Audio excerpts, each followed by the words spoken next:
Est-ce que c'est la fin de la résidence facile au Paraguay? Est-ce que les démarches pour obtenir un véritable statut fiscal dans le pays afin de payer 0% d'impôts se compliquent? C'est ce qu'on va voir ensemble, car sur les 12 derniers mois, il y a eu toute une liste de changements qui sont venus compliquer l'obtention de la carte de résident, mais aussi l'obtention de la carte d'identité paraguayenne, la cédula, qui sont venus également compliquer l'obtention du RUC, qui est l'équivalent d'un statut d'auto-entrepreneur ici, mais aussi votre numéro fiscal dans le pays, voire même qui sont venus compliquer l'obtention de la résidence permanente. Donc aujourd'hui, on va faire le point sur les changements qu'il y a eu ces derniers mois, ce que cela change pour le pays, comment est-ce que cela vous impacte directement aussi, et surtout les solutions concrètes. Mais d'abord, je vais me présenter, je m'appelle Enzo, je suis le fondateur de Destination Paraguay, un cabinet basé à Asunción qui vous accompagne dans l'obtention de votre carte de résident et de votre résidence fiscale au Paraguay, voire même à vous expatrier totalement dans le pays. Le premier changement majeur, la nouveauté, disons, c'est la demande d'information de la police paraguayenne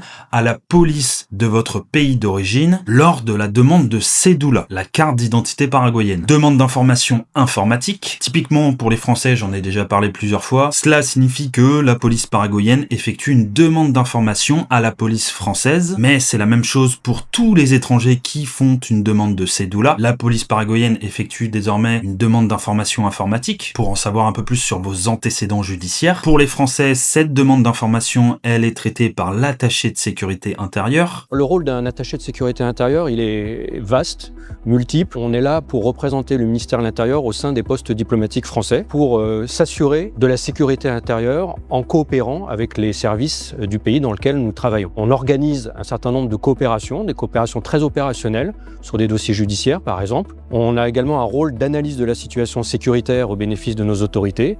Et puis on a un rôle de coopération technique à former nos partenaires à l'étranger, c'est-à-dire en gros les services de police ou de gendarmerie ou de sécurité civile. Qui, après avoir reçu cette fameuse demande d'information de la part du Paraguay, transmet à la police paraguayenne les informations de votre fichier TAJ, plus précisément à la division judiciaire d'identificaciones. Identificaciones qui est le lieu où sont fabriquées les cédulas, les cartes d'identité. Et en fonction des informations inscrites sur votre fichier TAJ, la police paraguayenne décidera ou non de vous accorder la cédula. Voilà comment ça se passe. De notre côté, chez Destination Paraguay, on a la chance d'avoir accès aux informations et aux documents que transmet votre pays d'origine au Paraguay. Cela nous permet d'en savoir un peu plus sur le cas des gens qu'on accompagne et de savoir avec précision ce qui bloque en cas de problème. Cela n'a pas impacté les délais auxquels l'on délivre les cartes de résident et les cédulas. Nos délais sont toujours de quelques semaines, grâce notamment à nos relations et à notre réseau, parce que oui, les délais dépendent du prestataire qui vous accompagne, tout le monde le sait. Et concernant les blocages des cédulas liés aux antécédents judiciaires, je tiens à préciser que l'on a débloqué les cédulas de plusieurs personnes, en collaborant justement directement avec la section judiciaire d'identificaciones,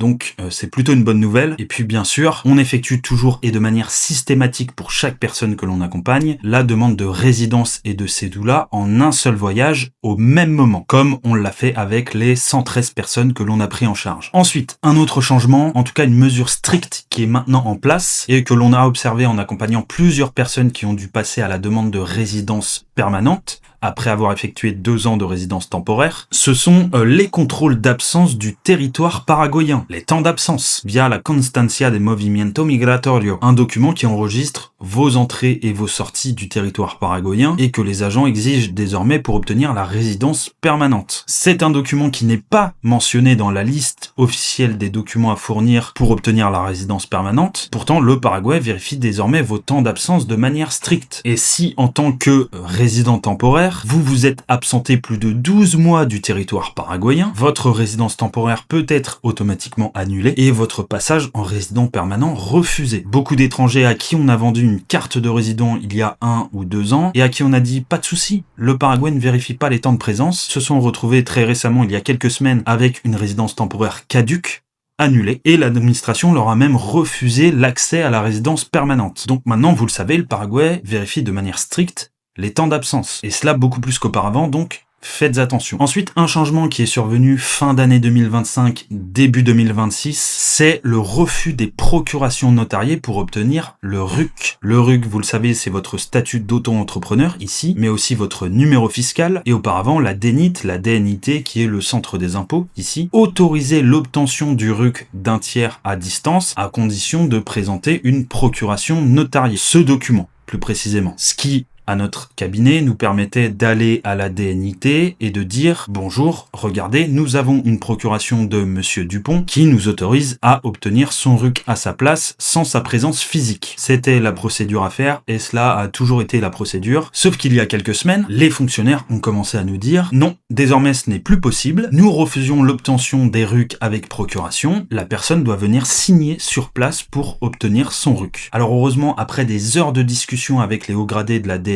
on a trouvé une solution pour continuer d'obtenir le RUC à distance sans que les gens que l'on accompagne aient à se déplacer physiquement à la DNIT. Je les remercie d'ailleurs parce qu'ils ont été très compréhensifs et nous ont même expliqué d'eux-mêmes la nouvelle procédure pour continuer d'obtenir les RUC à distance. Mais voilà, il a fallu beaucoup de patience, beaucoup d'explications et surtout faire appel à un supérieur hiérarchique pour débloquer la situation. Ensuite, parlons du nouveau programme de résidence par investissement. Vous l'avez vu, le 17 avril, le gouvernement a officiellement annoncé le lancement d'un nouveau programme de résidence par investissement, le programme Investor Pass, un programme qui vous permettra d'obtenir la résidence permanente au Paraguay de manière immédiate sans passer par 2 ans de résidence temporaire, résidence permanente qui vous donne le droit de résider à vie dans le pays. Donc c'est très intéressant. Qu'est-ce que cela envoie comme signal? Eh bien, de mon point de vue, c'est qu'en plus du filtre migratoire, je vous rappelle que pour des Africains, des Maghrébins, des habitants du Moyen-Orient et même beaucoup de pays d'Asie, il est quasiment impossible de poser le pied au Paraguay parce que le Paraguay délivre très peu de visas à ces pays. Donc il y a un filtre migratoire. Il y a aussi le filtre maintenant de la demande d'information, comme je vous ai parlé juste avant. Eh bien, il semblerait désormais que le Paraguay souhaite appliquer un filtre financier et attirer des étrangers avec du capital. J'avais prévenu il y a 1 an, j'avais dit attention, cela va être de plus en plus dur d'obtenir la résidence, la cédula et le RUC. C'était plus simple il y a 1 ou 2 ans. J'avais aussi prévenu en disant attention, le Paraguay s'inspire du Panama, les coûts d'accès à la résidence pourraient augmenter, le coût de la vie augmente, les loyers augmentent, le prix au mètre carré augmente. Bref, on voit bien que l'État paraguayen souhaite attirer des gens qui ont du capital en mettant en place un système de filtre financier. Alors pour l'instant, le coût d'accès à la résidence est pratiquement le même qu'il y a 2 ans, et les conditions aussi. Alors je vais pas aller jusqu'à dire qu'ils essayent de devenir le Dubaï d'Amérique du Sud.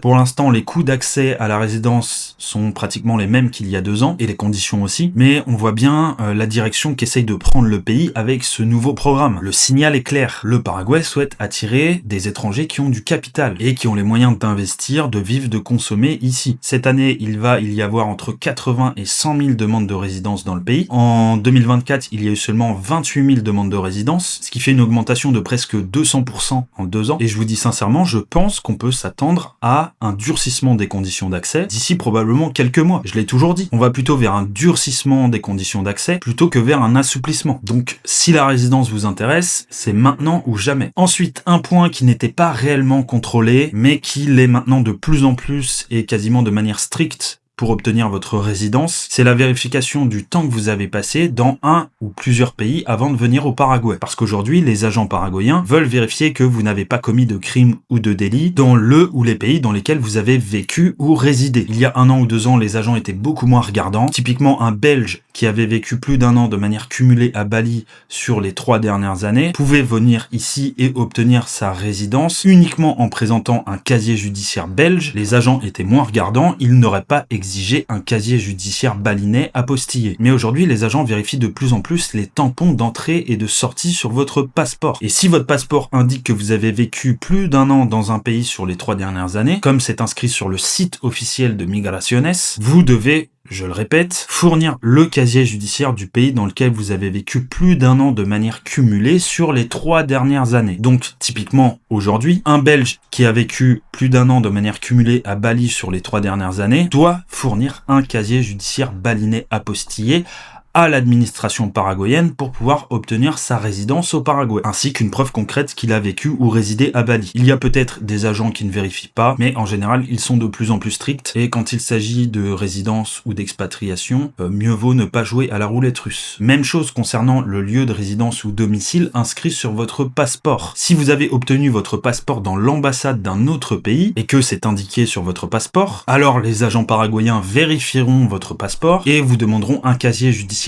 apostillé ou légalisé du pays en question. Donc par exemple, un Français qui a sur son passeport une mention qui indique que son domicile ou sa résidence est au Vietnam, parce qu'il a obtenu son passeport au Vietnam, devra fournir un casier judiciaire vietnamien légalisé ou apostillé, ainsi qu'une preuve qu'il vit ou réside au Vietnam. Ok ? Et comme je le dis souvent, ici, les agents croient ce qui est inscrit sur vos documents et beaucoup moins ce qui sort de votre bouche. Donc même si vous essayez d'argumenter, vous aggraverez la situation parce que l'agent paraguayen en face de vous verra noir sur blanc qu'il est inscrit sur votre passeport que vous résidez ou que votre domicile est dans un autre pays. Pourquoi il devrait vous croire ? C'est inscrit sur votre passeport. Et croyez-moi, on a reçu des dizaines de messages d'étrangers qui nous demandaient de l'aide parce que leur demande de résidence a été refusée pour ce motif, précisément. Des Français qui avaient obtenu leur résidence à l'étranger et qui leur demandaient un casier judiciaire du pays du domicile inscrit sur leur passeport. Donc faites attention à ce petit détail. Et puis on termine avec une probabilité, une condition que pourrait exiger le Paraguay d'ici quelques temps, c'est l'obligation d'avoir des déclarations fiscales avec des chiffres pour obtenir la résidence permanente. Car actuellement, l'une des preuves de solvabilité financière pour pouvoir obtenir la résidence permanente, c'est de montrer que vous avez bien obtenu un RUC, ainsi qu'un certificat de conformité fiscale. Alors pour l'instant, vous pouvez encore obtenir la résidence permanente en ayant des déclarations fiscales à zéro, mais cela pourrait changer. Et si on y réfléchit, ça aurait du sens. Parce qu'aujourd'hui, le système est un peu illogique. L'administration exige une preuve de solvabilité financière, mais accepte comme preuve des déclarations à zéro, qui démontrent exactement l'inverse. Aucune activité, aucun revenu, aucune solvabilité réelle. Donc je pense que cela risque de changer. Et je vous invite à anticiper ce changement en ayant des déclarations avec des chiffres. De toute manière, faire des déclarations à zéro